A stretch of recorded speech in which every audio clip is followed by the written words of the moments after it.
Boa noite, boa noite, boa noite. Vamos para mais uma live aqui do Feliz Sem Tabaco.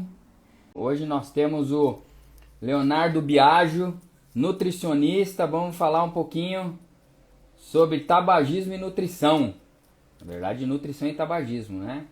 Nutrição vem antes, com certeza. Quem quiser já fazer alguma pergunta sobre... É lógico que a gente vai responder umas clássicas, né? Vamos responder umas clássicas. Ei, Léo! Oi, tudo bem? Boa noite, tudo jóia aí com Boa você? noite. Tô bem, tá ouvindo bem? Perfeito, perfeito. Ah, tá Quem certo. tiver, tá todo mundo conseguindo ouvir aí? A melhor forma é alguém colocar se o som tá bom, tanto o meu quanto do Léo. Então é importante para a gente começar. Essa live vai ficar gravada, tá, Léo? Primeiramente eu gostaria de Certo. agradecer o seu tempo. Hoje o nosso tempo é o bem mais precioso. E a gente mudou um pouquinho justamente porque o Léo ele tinha um compromisso amanhã. Eu faço minhas lives todas as quartas-feiras, mas claro, para garantir a presença dele e não mexer com a agenda, a gente está antecipando um dia porque a gente quer ouvir o Léo.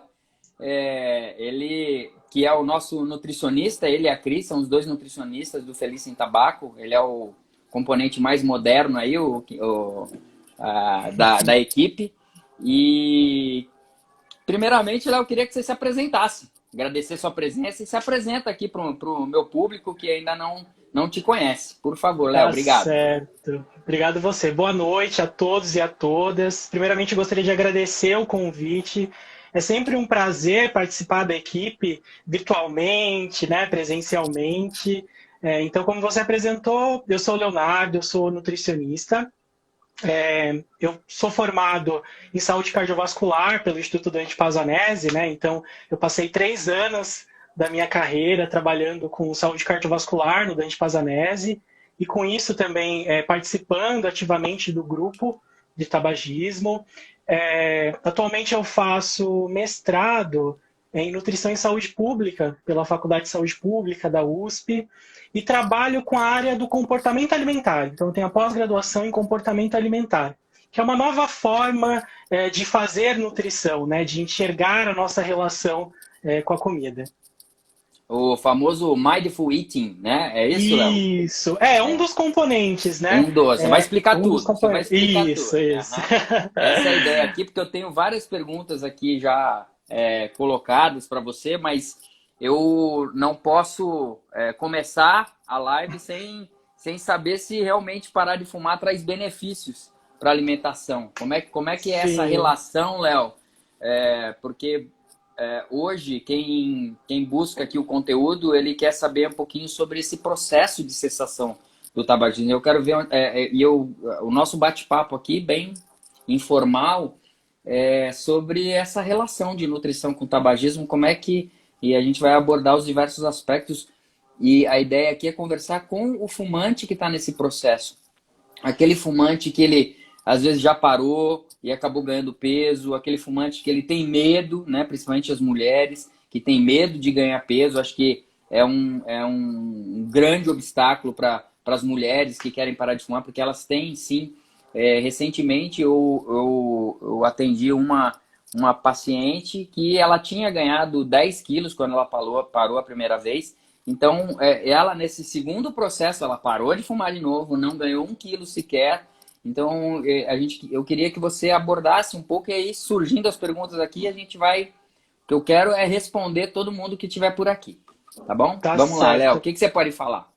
Bom, acho que é importante destacar, né, o papel da nutrição. Eu lembro que quando tinha os grupos, algumas pessoas até questionavam no primeiro contato, mas por que um nutricionista na equipe, né? Num grupo de cessação de tabaco, qual que é a importância da nutrição? A nutrição ajuda, né? E como você disse, realmente um dos grandes medos e um dos principais, acho que, obstáculos para parar de fumar é o medo, e muitas vezes é um medo muito intenso de ganhar peso. Né, de ganhar peso. E a alimentação, ela pode contribuir, além, né, com o controle desse peso, minimizar esse ganho de peso, manejar esse ganho de peso, assim como restabelecer a nutrição. Né? O tabaco, né, o tabagismo, o cigarro, ele tem uma ação muito direta no apetite. Então, qual que é a ação principal do cigarro, né, na parte do comportamento alimentar? Ele pode reduzir o apetite. Reduzindo o apetite, a pessoa vai comer menos, né? E ela comendo menos vai ter uma ingestão menor de calorias e, consequentemente, de nutrientes, né? Nutrientes que são essenciais para a saúde, né? Como um todo. Então, o cigarro ele tem esse papel, esse efeito de diminuir o apetite e, consequentemente, perder o peso, né? Reduzir o peso. Além disso, tem uma alteração, né, sensorial. O que isso quer dizer? Uma alteração no paladar, uma alteração no olfato. Então, se você não sente o gosto da comida, se você não sente prazer em comer, você não sente o cheiro, provavelmente você vai comer menos, né?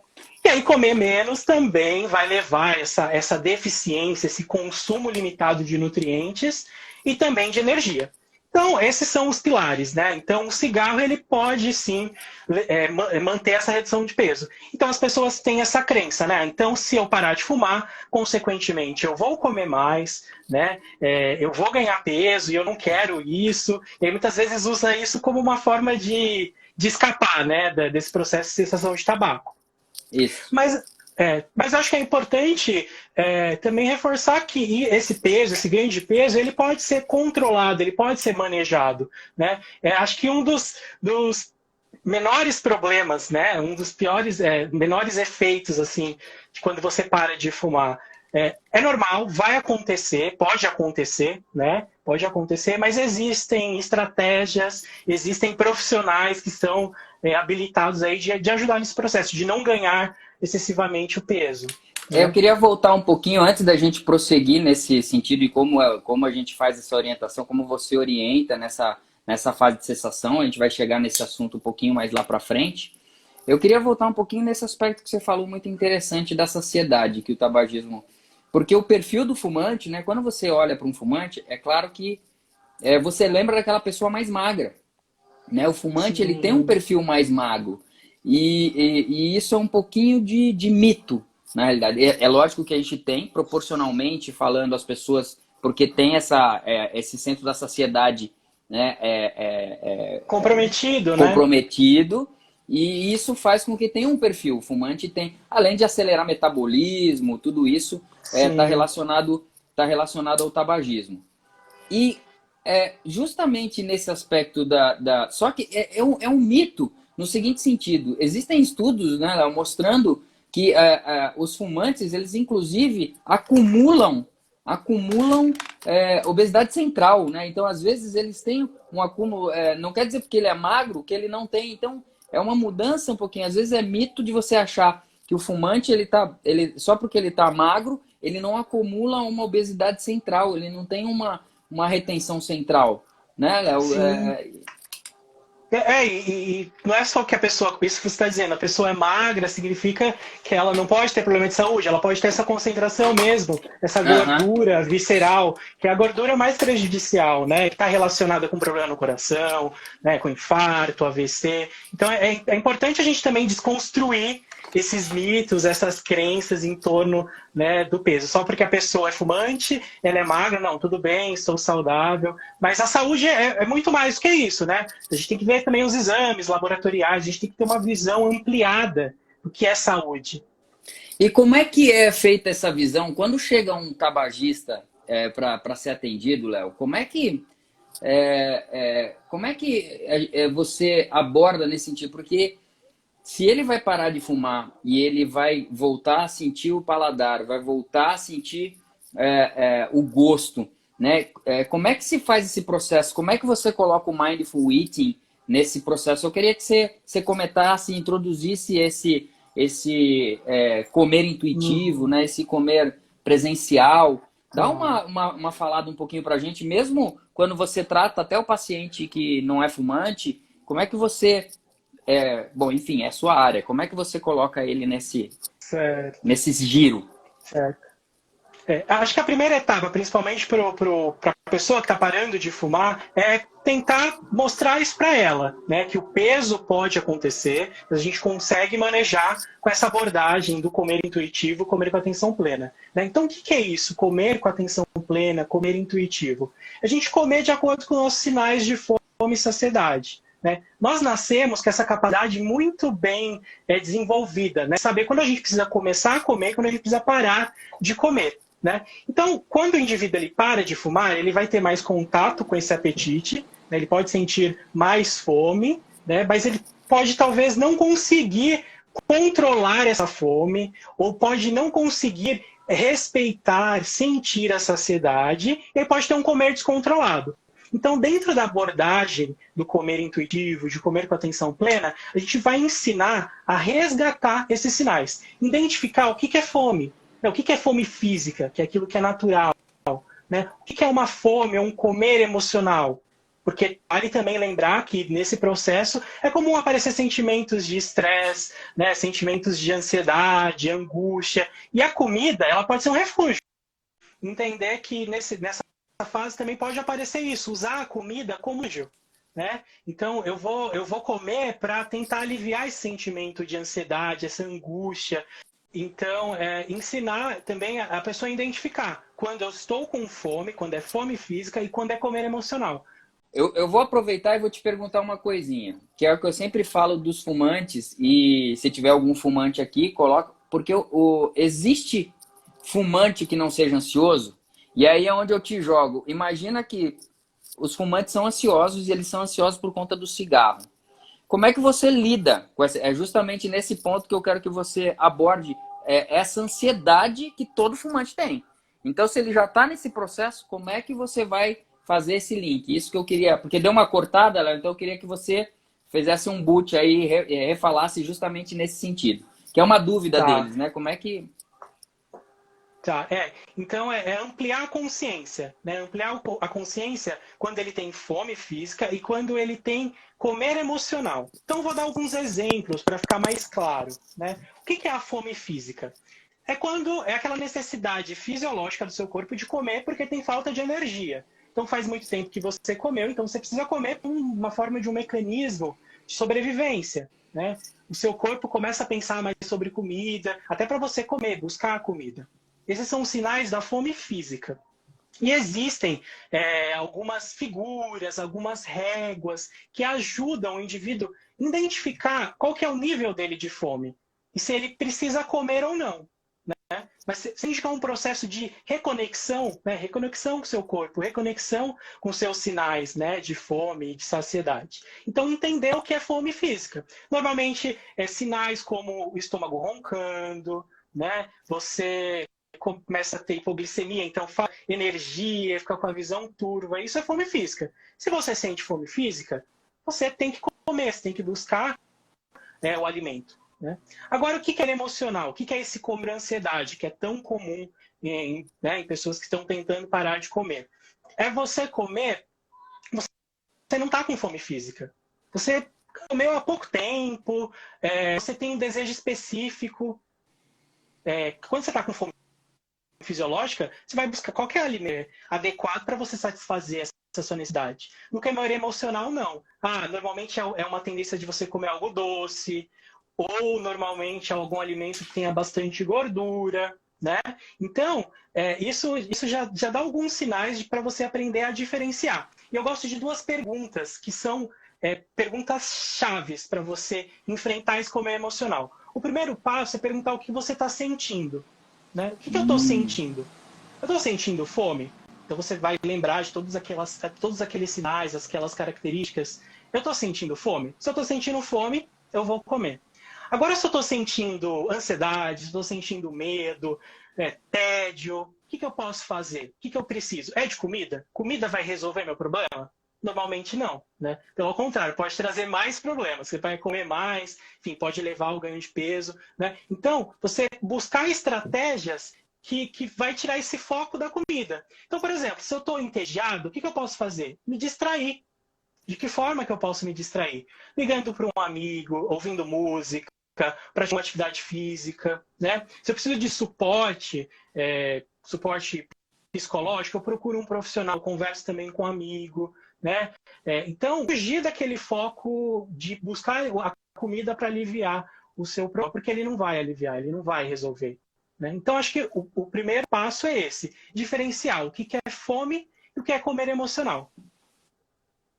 E como é que você identifica isso de forma prática? Como é que você recomenda isso, por exemplo, de acordo com os horários? Porque atrasar isso ou antecipar isso, tipo a hora do almoço, quando é que a pessoa vai se questionar nesse sentido, para entender o que que é fome emocional, o que que é fome física? Tá. Ele espera acontecer a fome física? O fisiológico é isso? Você esperar a fome física? Sim. É muito variável, né? Tem aquelas recomendações de comer de 3 em 3 horas. Tem pessoas que têm uma necessidade maior, talvez de 4 ou de 2 em 2 horas. O que a gente recomenda? Para a gente não chegar numa fome física excessiva, muito intensa, fazer um fracionamento. Então, comer mais vezes ao longo do dia. Né? Você comendo mais vezes ao longo do dia, evita você comer de forma exagerada. A gente tem uma tônica que a gente usa na nutrição, é que restrição gera compulsão. Então, gera um comer excessivo. Então, se você vai ignorando a sua fome, então, eu vou deixar para comer depois. Você até sentiu, tem gente que tem isso muito afinado, até sente esses sinais, mas acaba ignorando por conta da rotina, pela agitação e acaba ignorando. Quando chega num estágio tão voraz que a pessoa acaba comendo tudo que vê pela frente. E aí, quando você chega nesse estágio, você não consegue comer com atenção. Quando você está desesperado, urgente por comida, você não consegue comer por atenção. Então, o sentido é esse, você evitar chegar nessa fome excessiva, fracionando as refeições. Né? Uma outra estratégia também, bem prática. Desculpa, porque... Não, é que eu tô lembrando que é lógico que aqui não consegue ter uma aula, né? Mas você tem uma Sim. régua, né? Que gradua, acho sensacional aquela régua. E eu queria Isso. fazer uma pergunta para você, Léo, no seguinte sentido. Então, se você, mesmo que você fracione, que você consiga colocar aquele lanchinho, uma fruta, 10 horas da manhã, dependendo do horário que você acorde, vale a pena realmente você antes de ter essa fome, você já ia almoçar? Como é que você consegue colocar a régua? Né? Que assim, ninguém tá vendo. Tá. Mas você consegue explicar mais ou menos como é que é Sim. essa régua de fome? Sim. Essa régua ela representa um visual que ela vai do 1 ao 10. E é muito didática, né? Eu posso depois até disponibilizar para você passar para os seguidores, né? Ela é uma régua que ela, além de ter essa numeração, essa graduação, tem cores. Então, próximo do 1, então 1, 2, 3, é um vermelho. Né? Ele significa uma fome intensa. Né? E aí, indo mais para o meio, é uma fome normal, uma fome adequada, né? Que é o momento que você precisa aprender a comer. E aí, além de ter a cor e ter a numeração, tem características de cada uma dessas fomes. Então, a gente até brinca que é a fome de leão. Você acaba Aham. comendo tudo que vê pela frente, né? O estágio adequado é de 5 a 6. É quando esses sinais iniciais começam a aparecer. Né? Então já está na cor verde. E no 10, a outra ponta é um verde forte que significa uma saciedade. Você extrapolou a sua saciedade, ou seja, você comeu mais do que o suficiente. Então, a minha dica, a gente até fazia isso com os pacientes do grupo, entregar essa régua, essa representação gráfica, para que ele vá se perguntando. Então, no café da manhã, antes do café da manhã, qual que é meu nível de fome? Eu estou com muita fome, eu estou com pouca fome? Né? Depois que passou o café da manhã, o almoço, né? Qual que é meu nível de fome? Então, você ir comparando o seu nível de fome com essa régua. Né? Uma outra forma prática de você se tornar mais consciente desses sinais de fome e saciedade é escrevendo. Pessoas que funcionam muito bem escrevendo. E pode ser de uma coisa mais retrô, escrever no papel mesmo, ou até com celular. Você faz um diário alimentar. O que é um diário alimentar? O horário da sua refeição e isso. E aí você pode colocar além o horário, colocando o que comeu, quanto comeu e seu nível de fome. E após a refeição, o seu nível de saciedade. Inicialmente pode ser através desse processo, uma coisa mais mecânica, até você chegar a um ponto que você vai precisar de um diário alimentar, não vai precisar escrever isso. Isso já vai estar internalizado em você, né? Peraí, Léo. Achei interessante isso. E existe diferença se ao invés de eu pensar na fome, eu questionar a minha saciedade, o quanto eu estou saciado? Como é que eu consigo fazer isso? Ao invés de eu ficar pensando na fome, eu pensar na saciedade. Ou seja, você terminou de almoçar, fala assim, não, eu estou satisfeito. Qual que é o meu nível de saciedade para eu conseguir, sei lá, protelar isso ou não? e assim, você tá bem saciado e aí você coloca alguma coisa independente. Como é que... É lógico que eu imagino que seja individual.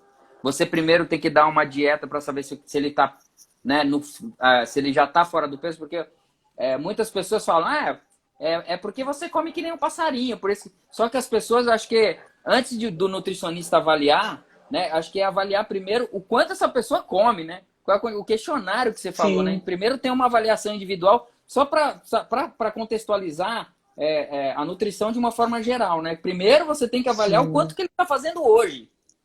Sim, você tem que conhecer o hábito, a cultura alimentar, enfim, qual que é a sua rotina, a sua estrutura alimentar. Mas isso é muito interessante, porque a fome e a saciedade, elas estão conectadas, né? Então, dificilmente, se você não consegue honrar a sua fome, ou seja, se você não come quando você está com fome, né? Você não come naquele momento que o seu corpo tem uma grande tendência de você extrapolar e comer de forma exagerada.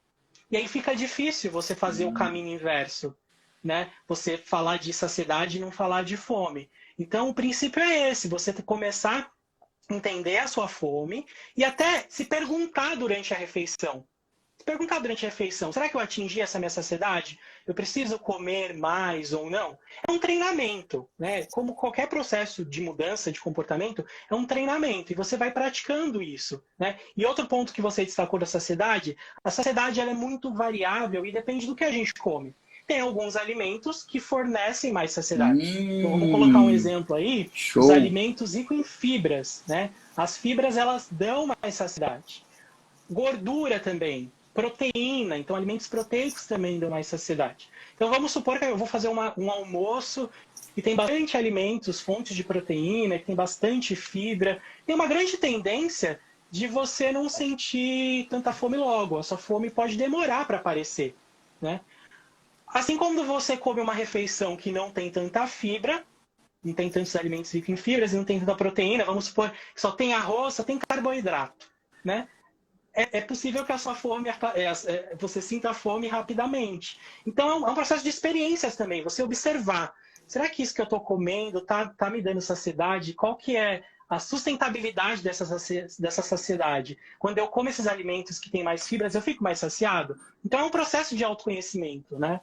Tá, Essa mudança. e deixa eu te perguntar a respeito do tempo que você come. Por exemplo, você entra almoço e para quem faz um jantar, assim, exceção quem não come lanche, enfim. No almoço, existe alguma recomendação de tempo, Léo? Como é que é essa? Em quanto tempo você atinge a saciedade? Se você comer rápido, se você comer lento? O que você tem para falar de você estar presente ali para a comida, né? Que é isso que a gente quer que ele entenda, né? Certo. Olha para o seu prato, né? Vê o que você está comendo.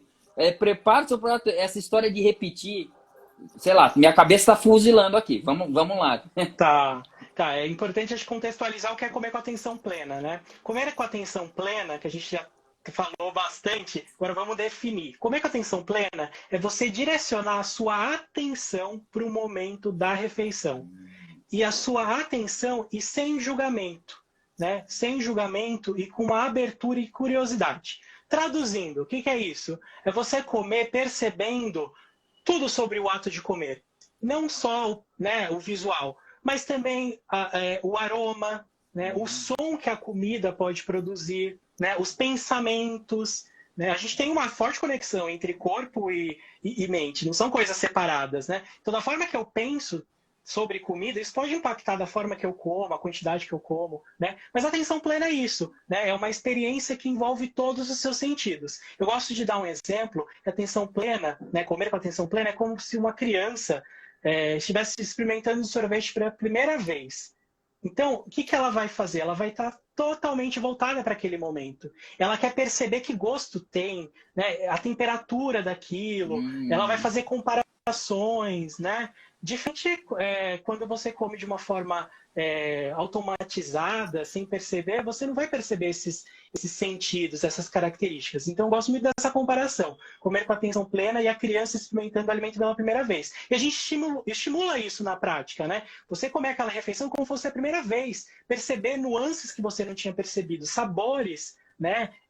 Odores, lembranças. Então, por isso que essa atitude de curiosidade. Ô, Léo, e deixa eu te perguntar, daqui a pouco eu vou responder, o Roberto já vi que tem uma. E isso para o fumante, ele acaba sendo. A gente pode dizer que o fumante tem menos prazer na alimentação dele, pelo fato dele interferir no paladar e no olfato? Existe esse. Ele ter menos prazer, ele tem menos sensação de. E quando ele retoma isso, vem esse prazer também todo, Léo? O que você tem para falar disso? Sim, exatamente. Tem uma alteração no paladar. Então, se tem uma alteração no paladar, vai ser difícil sentir o gosto e ter prazer. E no olfato também, né? Então, até uma experiência. Quando a pessoa está gripada, né? Está com gripe, resfriado, o que acontece? Ela não tem uma perda do paladar, não tem uma perda do olfato, e não perde o apetite, não interfere, a comida não tem tanto prazer. Então, esse processo é semelhante também com a pessoa que fuma, né? O tabagista. Então, isso pode interferir sim. Quando ela para de fumar, esse prazer, esse gosto, esse sabor, esse aroma fica mais evidente, né? Então, tem uma E o, tendência que ela coma mais. e o problema é justamente quando a gente está falando do prazer do cigarro, né? É a gente trocar pelo prazer da alimentação, né? Que também é um prazer. Isso. É uma gratificação oral, né? O cigarro tem essa gratificação oral e isso é passado para a comida, né? Então, é a nicotina que dá esse prazer, né? O cigarro, o ato de fumar que gera isso, e aí depois é a comida. E por isso que é do comer emocional. É muito comum esse, né, na prática, porque a pessoa ela comer Então, emocional. E ela precisa estar preparada para entender o que entender sua saciedade. Então, comer emocional, galera que está aí, eu já vi o Roberto por aqui, eu já vou botar a sua questão aqui para o Léo. E assim, entender se comer emocional tem tudo a ver aí com o fumante, então vamos voltar a falar disso. O Fernando perguntou assim: gula e ansiedade estão relacionadas, Léo? Como quem quer parar de fumar deve lidar com isso? Tá. A gente tem que entender o que é essa gula, né? Talvez essa gula que ele está dizendo pode ser esse comer emocional. Porque ele acabou de comer, vamos supor, acabei de almoçar, eu atingi minha saciedade, estou estufado, comi bastante, mas mesmo assim eu estou procurando alguma outra coisa. E aí se questionar, por que eu estou procurando? Né? Eu estou procurando porque é ansiedade? Né? Ansiedade, ou realmente ou eu não estou satisfeito, porque também tem uma diferença, viu? Entre saciedade e satisfação. Então, a satisfação está relacionada com o prazer.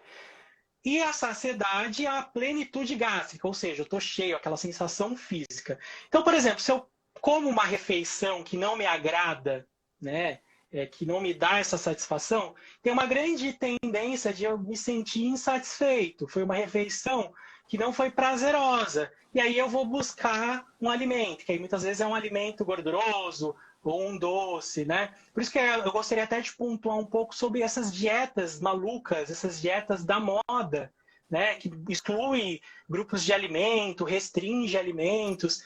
Elas não vão funcionar em longo prazo, porque é desprazeroso.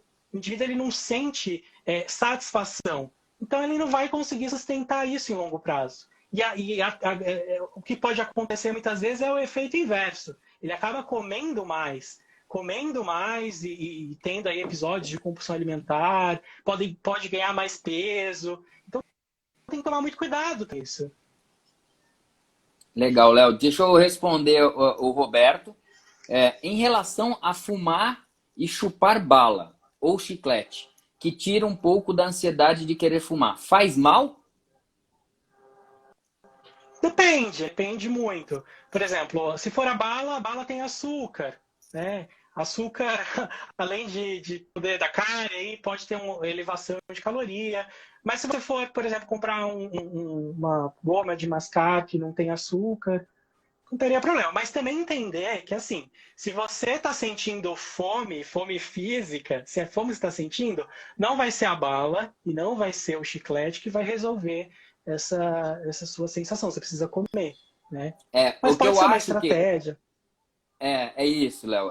O que eu acho que ele questionou é que, assim, como o fumante ele tem a oralidade, né? Ele fica o tempo inteiro, né? Musculatura, ele fica o tempo inteiro. Então ele tem uma oralidade muito. É o tempo inteiro que ele fica Herbada, fazendo, né? usando a musculatura. Exato, exato. Então, quando ele para com aquilo, para o ato, o hábito de ficar também com toda a musculatura sendo utilizada, essa oralidade, ela acaba caindo, né? Então, assim, essa substituição, não é à toa que a gente tem terapias de reposição nicotínica, que é o chiclete e a pastilha, que eles dão nicotina, então eles acabam dando isso, mas, além de ser caro, ele pode ser substituído, como você falou, sim, por um chiclete, desde que dietético, que não te joga açúcar, senão vai desandar. Mas essa transição ela é Sim, importante, né, Léo, da oralidade. sim, sim. É que acontece, né? É inevitável isso. Muitas vezes a busca é pelo alimento, né? Pode ser isso. Aí, tem outra pergunta aqui da Ângela. Comer depressa ajuda a engordar? Sim. Então, até você perguntou sobre a saciedade, né? O tempo. Então, tem alguns achados, alguns resultados que falam que o nosso corpo leva, em média, 20 minutos. Né? Então, o nosso corpo manda sinais para o nosso cérebro falando, ó, você atingiu a sua saciedade. Talvez você não precise mais comer, né? Mas quando a gente come depressa e come desatento, ou seja, com distrações, TV ligada, mexendo no celular, mexendo no computador, ou comer rapidamente, primeiro que assim, né? A gente vai comprometer a nossa digestão. A digestão começa pela boca.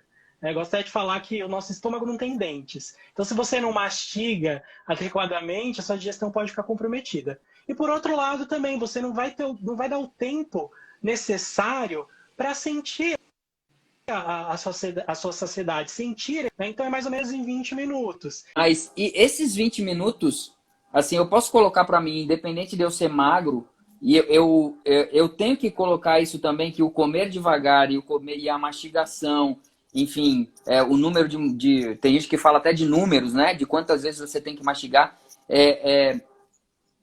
Estender isso até 20 minutos, ele vai ser benéfico para mim sempre? Independente de quem? Depende, tudo depende. Acho que, somente na nutrição, é uma palavra que a gente usa bastante, né? 20 minutos é uma média, né? Uma média. Mas é só para a gente ter um parâmetro, né? Para que não seja menos do que isso, né? Porque muitas vezes tem gente que come 5 em 10 minutos, né? Ou até menos, né? Mas acho que independente do tempo, é importante a gente avaliar o ambiente. Então, tentar eliminar Hum. essas situações, esses momentos que podem distrair, esses equipamentos que podem distrair a gente, principalmente TV e celular. Hoje mesmo, até emendando, eu vi um vídeo de uma mãe que colocou na rede social dela, ela colocava o celular para a criança e a criança ia assistia lá o desenho. A criança não estava conectada na comida, não estava conectada com o que ela estava comendo, com esses sinais de saciedade, né, dela, que é tão... Né, a criança ela tem muito disso, né?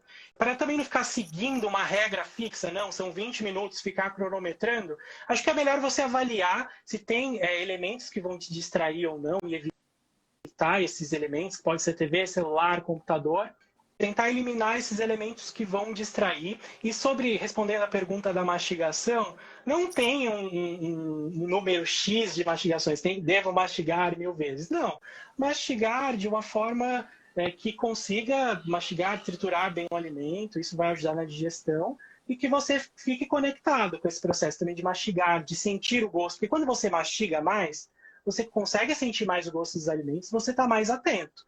Agora, se você come distraído, se você não mastiga, você não está nem percebendo o que você está colocando dentro de você. Né? Então, Uhum, é uhum. importante Eu acho pensar que nisso. o que eu gosto de colocar muito, traçar todo esse paralelo da cessação do tabagismo e aí junta com toda essa orientação, né, esse treinamento que você está dando também da parte nutricional, porque se você traz presente toda essa parte alimentar para o fumante em processo de cessação, isso é muito, muito, muito rico. Isso faz com que ele, primeiro, ele comece a ficar atento para a alimentação, para ele ficar atento. Eu costumo brincar sempre que eu usar uma metáfora para o fumante antes de ele entrar nesse processo. Eu sempre uso a metáfora assim: você sabe como se faz sexo com um gorila? Você já deve ter spoiler, né, Léo? Porque você já acompanha. A gente faz sexo do jeito que o gorila quer. Né? Então, assim, o fumante, quando ele está fumando, quem manda é o cigarro. Então, da mesma forma que para muitos, quem manda é a comida. Né? A pessoa está lá desembestada, ela ela não tá nem prestando atenção no prato. Então, assim, ela vai lá, ela quer matar a fome, e glau, glau, glau, glau, glau. Eu lembro também de um videozinho que é chocante. Um cara comendo, não sei se você assistiu isso. Acho que ele é um pedreiro, e ele usa a pá de pedreiro para comer a marmita dele. Você já viu essa, Léo? Léo, Não, mas não assim, vi. sabe, é o tipo da coisa agressiva de você ver que ele tá comendo, mas ele dá umas garfadas, assim, que ele não tá nem. Ele tá enchendo bucha, tipo, parece que ele tá cimentando Automático, né? o estômago. Exato. E ele Sim, tá é um processo cimentando o estômago automático. dele da fome. Ele tá cimentando o estômago dele para matar a fome. Ficou muito claro aquilo assim, ou seja, ele tá com a fome e ele tá cimentando ali, mas ele não tá nem pensando. Então, quando a gente traz esse processo tanto do tabagismo e trazer pro comer emocional, para entender, isso também traz para o presente do fumante a largar o cigarro e melhorar essa parte alimentar que vai ajudar a fumante ou o fumante a não ganhar peso. Né, Léo? Então, acho que isso casa tão bem, é uma engrenagem tão boa nesse processo que se ela ficar atenta, ela não vai ganhar 1 grama sequer, apesar dos estudos mostrarem um ganho de peso de 7 a 10 quilos. E é por isso que no Feliz Sem Tabaco não tem um só. Não tem só o Léo. Tem o Léo e tem a Cris. Nós temos 2 nutricionistas. Sim, Porque é fundamental. Eu não tenho como sim. deixá-los desamparados. Léo, eu só vou pontuar alguma coisa aqui para você. Aparece aqui. Mastigar mais pode ajudar com a saciedade? Pode ajudar, porque quando você mastiga mais, você fica mais atento e você dá mais tempo para você sentir aqueles sinais de saciedade. Então, aquela comunicação, né, entre o seu corpo, né, e o seu cérebro. Então, é importante você mastigar, você consegue perceber mais esses sinais de saciedade. E só complementando o que você disse anteriormente, então, quando a gente fala dessa visão mais ampliada da nutrição, é muito mais do que só pensar o que você vai comer, mas da relação mesmo com a comida, né? Como você come. Então, além do que você come, a quantidade que você come, mas o como você come, com quem você come, né? O ambiente exerce muita influência no nosso consumo alimentar, na quantidade. O ambiente, Léo, e o antecedente, né? E o histórico, a cultura que você falou, né? Que cultura ele criou desde criança? Se houve algum tipo de situação no passado que fez o relacionamento. Isso eu não estou falando nem só diretamente com a comida, mas algum outro fator que o fez, né? E isso também importa, não, Léo? Sim, até sobre a infância, né, os antecedentes, tem um exemplo muito claro e que é muito comum, que chama Clube do Limpa Pratos. O que é isso? Né? Aquela criança que foi estimulada a comer até limpar o prato. Como eu disse, a criança está afinada com esses sinais, ela sabe muito bem quando ela precisa comer e parar de comer. Muitas vezes as mães ficam preocupadas, nossa, mas meu filho não está comendo. Mas a criança ela é muito, muito consciente disso, mas por vários motivos, muitas vezes os pais podem estimular a comer até limpar o prato, ou se não comer, vai apanhar. E o que acontece? Esse comportamento ele é levado até a fase adulta. Então, muitas vezes o adulto mesmo ele sentiu que ele sentiu a saciedade, mas ele come até limpar o prato porque ele lembra lá da infância, né? Inconscientemente, claro, isso não é consciente, mas inconscientemente ele lembra, não, eu preciso Tá comer arquivado, porque né? Tá lá no HD dele, né? é exatamente. Então são vários fatores que podem interferir. Então os antecedentes têm uma forte influência também. Legal, Léo. O Roberto aqui, Robertão, manda bala aí, cara. Tô adorando você. Fuzila o Léo aqui. Sobre a questão de substituir o prazer do cigarro por um prazer de um doce. Como escolher o que vai ser pior para a saúde de uma pessoa e como controlar isso? Ah, depois eu vou dar um pitaco aqui também. Vai lá, Léo. O que que você substituir o Desculpa, cigarro por um cortou, doce? eu não. Sobre a questão de substituir o Tá prazer do cortando. cigarro por o prazer de um doce. Como escolher o que vai ser pior para a saúde? Aquela história do descobrir o defunto para cobrir outro. São duas coisas, né? Trocar o cigarro por um doce. Aquilo de descobrir um defunto para cobrir outro, né? Qual que é pior para a saúde? Como controlar isso? Cigarro é muito pior, já vou falar para o Roberto. Claro que o Léo vai ter um viés aí da nutrição, né? Em relação a. Mas inclusive existem estudos, Roberto, mostrando o seguinte: a pessoa que para de fumar, e mesmo que ela ganhe um pouco de peso no processo de cessação, ela acaba tendo uma redução de risco muito maior que o ganho de peso. Tá? Já tem estudos clássicos a respeito disso. Então, parar de fumar é a melhor atitude que você tem para sua vida hoje. Não há menor sombra de dúvida. Agora, eu vou passar para o Léo o que você vai fazer para substituir. Como é que você troca essa parte do doce, dessa compulsão, dessa ansiedade por um docinho? Como é que você... Aí o Léo entra na jogada. Como é que ele controla isso? Tá. E só reforçando, realmente, o tabaco, o cigarro, ele vai ter mais prejuízos do que o ganho de peso, né? E reforçando o que eu disse no início, esse ganho de peso corporal, ele pode ser manejado, né? E aí eu volto batendo na mesma tecla de identificar, né? Identificar o que é fome, o que é saciedade, e uma coisa que eu não falei, que é a vontade, o apetite, né? O desejo, né? Normalmente, isso que ele fala de fome, de comer um doce, pode ser um desejo, quando é um alimento específico, né? E aí eu gosto também de falar de vontade. Então, os tipos de desejos alimentares. Tem uma classificação que é bem didática, que é a vontade, a vontadezinha e a vontadezona. A Juliana colocou aqui, ó, a Ju... voltou para frente. Já voltou sua voz, já voltou melhor. Eu vou comentar aqui só um post da Juliana. A Juliana, que é cardiologista lá em Piracicaba, colocou aqui um relato de uma paciente que parou de fumar e perdeu peso. Mudou realmente o seu estilo de vida, nutricional e atividade física. Ou seja, quando a pessoa entende que ela precisa se cuidar de uma forma plena, né? E ela entra nessa vibe toda. Eu estou esperando o Léo que tá circulando aqui, acho que para todos vocês, né? E aí eu já vou usando um pouquinho para colocar esse relato. Quando a pessoa entra nessa vibe de mudar toda a vida e entender que o primeiro processo é parar de fumar, porque é o que mais vai impactar em relação à morbidade e mortalidade, ou seja, a chance, entender que o fumante, ele vive 10 a 12 anos menos, então a gente precisa abordar essa parte.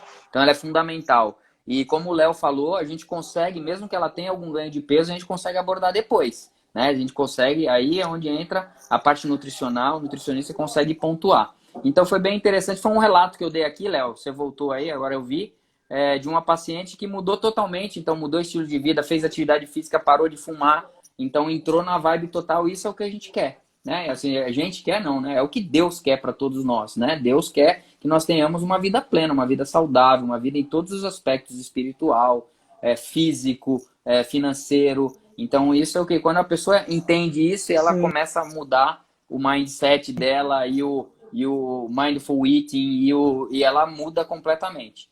Né? Então assim, é isso que ela tem que ir atrás do seu melhor, né, Léo? Desculpa, Léo, volta na vontadezinha, você vai ter que explicar tudo de novo aí que eu e é importante também. Então, a meta, ela não é urgente e tem a vontade de comer chocolate. Né? Essa é a vontade. Depois tem a vontadezinha. Normalmente ela está associada com uma situação social. Então, eu vou ao cinema, né? Ou eu festa e como uma coxinha, ou como algo que está no ambiente. E muitas vezes a pessoa come no piloto automático. Por exemplo, a gente come a pipoca no cinema. Mas a gente está prestando atenção na pipoca, a gente está prestando atenção no filme, né? E a vontadezona, o que ela representa? Toda aquela vontade que não foi atendida. Então ela transformou nesse, né? Você tem compulsão alimentar. O que é uma compulsão alimentar? É você comer uma grande quantidade, curto período de tempo, né? E muitas vezes você perde o controle, né? Então é importante também, muitas vezes você atende para que ela não se tenha essa vontade zona. Né? Então, dependendo do caso dele, né, as condições de saúde, usar os alimentos. Né? Não existe essa coisa do alimento proibido, do alimento permitido. Essas listinhas mentais de proibido, permitido em relação à alimentação, pela desarmonia com o nosso corpo. Né? Uma desarmonia com a nossa relação com a comida. O Cláudio colocou aqui, como criar uma relação mais saudável com a comida sem ser dominado por ela. Acho que vai bem de encontro a isso. Ah, Roberto, vou falando enquanto o Léo tá circulando aqui, o Roberto não é fumante. Ah, bom para você, que legal. Mas cresceu como fumante passivo. Minha família inteira fuma, então estou perguntando baseado no que ele vê muitas pessoas fazendo, fazendo muitas vezes para não fumar, trocando por alimento. E acho que o Léo colocou no começo, Roberto, justamente nesse sentido, né? Existe a oralidade, então quando a pessoa está nesse processo de parar de fumar, eles têm essa substituição, é fato, por conta da oralidade, por conta de voltar a ter o paladar. Então, a base do começo aqui da live, obrigado pela interação aí, e traga esses seus familiares, as pessoas que você ama, para ouvir um pouquinho, sem qualquer tipo de questionamento aqui, só para a gente divulgar um pouquinho mais informação. Mudança de vida, é isso aí, Dil. Mudança de vida geral, assim, ó, muda o mindset total, né? Mudança de vida. Tá ruim, né? Eu não tô te ouvindo também, Léo. Vamos ver se pelo menos você consegue voltar pra gente. A Cris, né? A nossa outra nutricionista mor, tá aqui acompanhando. Depois vou marcar uma com a Cris também. Então, esse é o processo. Cris, você vai entrar aí E aí a gente vai pontuar outros aspectos. O acompanhamento nutricional é essencial nesse processo. Não é à toa que nós temos 2 nutricionistas dentro do Feliz Sem Tabaco, como duas psicólogas dentro do Feliz Sem Tabaco, 2 fisioterapeutas. A gente junta todo o processo para que seja feito o bloco, né? Do jeito que nós entendemos que deve ser feito o melhor tratamento do tabagista. E é por isso que o Léo e a Cris estão aqui para fazer esse acompanhamento nutricional, dando muito conteúdo, e isso tudo é o que acaba se vendo. Infelizmente, travou muito, Léo. A gente vai ter que remarcar aí, não vai ter. Queremos mais em outro dia. Legal, Kaká, legal, obrigado. Vamos marcar sim, aí eu marco com o Léo, marco com a Cris, a gente faz um fight. Eu ainda não sei como é que a gente coloca 3, eu ainda vou pegar de... Tô vendo que as pessoas estão fazendo live em 3, e aí eu vou colocar o Léo e a Cris no mesmo, e a gente desce o sarrafo neles, toca o terror para cima da nutrição, e a gente pode... isso mesmo. Jesuane Ramos, equipe multiprofissional, não tem outro jeito de fazer. A equipe multiprofissional faz toda a diferença. Não sei o que eu estou falando, todos os estudos mostram isso, e não tem jeito de fazer de uma forma diferente. Quem está fazendo no consultório, claro, pode ter o seu resultado, mas o melhor é com a equipe multiprofissional. Léo, pelo amor de Deus, entra para dar pelo menos um tchau. Léo, obrigado pela presença. 20 segundos, senão eu não consigo salvar a live. Gente, muito obrigado pela presença. A gente vai ver se marca outra vez e melhora a conexão. Léo, dá um tchau aí, dá um tchau. Vai cair. 10 segundos, 9. Gente, beijo no coração, um abraço nas artérias. Até a próxima live.